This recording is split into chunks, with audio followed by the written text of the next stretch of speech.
Assalamualaikum warahmatullahi wabarakatuh. Perkenalkan, saya Esmarani. Saya mahasiswi dari Universitas Islam Negeri Sultan Syarif Qasim Riau dari Fakultas Tarbiyah dan Keguruan, jurusan Pendidikan Ekonomi, Konsentrasi Manajemen. Di sini saya akan menjelaskan pembahasan yang kedua mengenai pasar, konsumen, dan strategi pemasaran. Teman-teman, simak video saya sampai selesai ya. Mengenai pasar.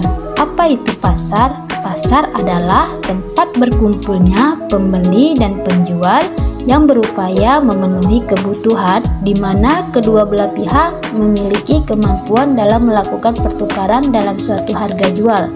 Nah, yang kedua itu konsumen. Konsumen itu apa? Konsumen itu adalah setiap individu dan rumah tangga di masyarakat yang membeli atau memperoleh barang atau jasa untuk dikonsumsi sendiri, keluarga, orang lain, atau makhluk hidup lainnya, dan tidak untuk diperdagangkan.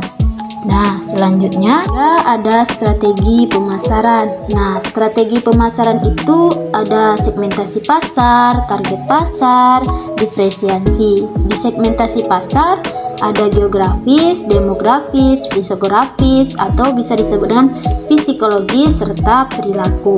Berdasarkan demografis mengenai usia dan jenis kelamin. Nih contohnya usia 17 tahun, jenis kelaminnya perempuan.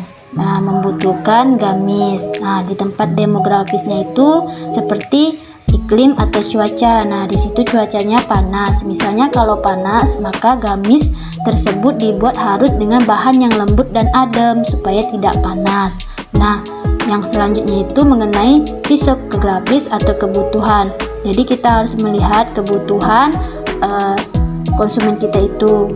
Kalau gamis kan bisa untuk bawa ke sekolah atau untuk pergi pengajian. Selanjutnya itu mengenai perilaku konsumen. Nah, kita harus mengetahui juga perilaku konsumen kita itu menginginkan seperti apa gitu kan. Jadi kita harus menyesuaikan perilaku konsumen kita dengan produk kita. Yang kedua, target pasar. Nah, kita harus menentukan target pasar kita. Nah, sesuai usia tadi sekitar 15, jenis kelaminnya perempuan. Nah, jadi target pasar kita itu sekitaran umur 15 dan berjenis perempuan karena memerlukan gamis. Nah, yang ketiga diferensiasi.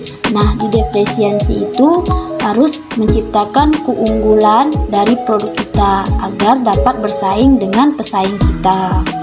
Jika dikaitkan dengan pendidikan dari pasar, konsumen, dan strategi pemasaran, jika sebagai seorang guru, pertama mengenai pasar. Nah, pasar seorang guru itu pasti, misalnya saya kan dari pendidikan ekonomi, tentu pasar saya itu sekolah SMA, MA, dan SMK karena pembelajaran ekonomi itu ada di setara sekolah menengah ke atas. Yang kedua mengenai konsumen sebagai guru. Nah, konsumennya itu sekitaran berusia 16 sampai 18 tahun karena di jenjang SMA itu berusia 16 sampai 18 tahun. Strategi pemasaran. Nah, jika sebagai guru, strategi pemasaran pertama itu ada segmentasi pasar.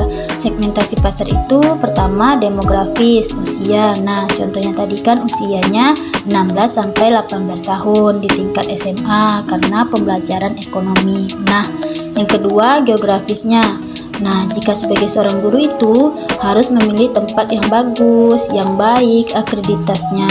Nah, yang ketiga psikografis, kebutuhan dari sekolah itu, apakah membutuhkan pendidik, contohnya saya pendidik ekonomi, apakah di sekolah tersebut membutuhkan pendidikan ekonomi, dan perilaku siswa.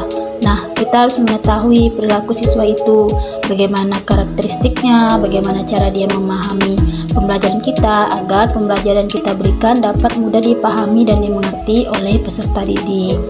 Selanjutnya, target pasar. Nah, target pasar kita tadi itu kan sudah ditentukan itu sekolahan SMA karena tadi ini contohnya kan pendidikan ekonomi, jadi targetnya kan SMA, MA, dan SMK.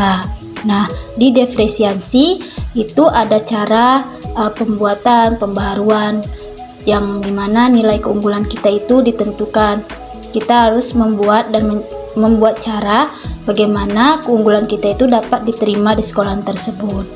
Sekian penjelasan dari saya mengenai pasar, konsumen, dan strategi pemasaran serta jika dikaitkan dengan sebagai seorang guru. Semoga bermanfaat. Teman-teman jangan lupa like, comment, and subscribe ya. Terima kasih.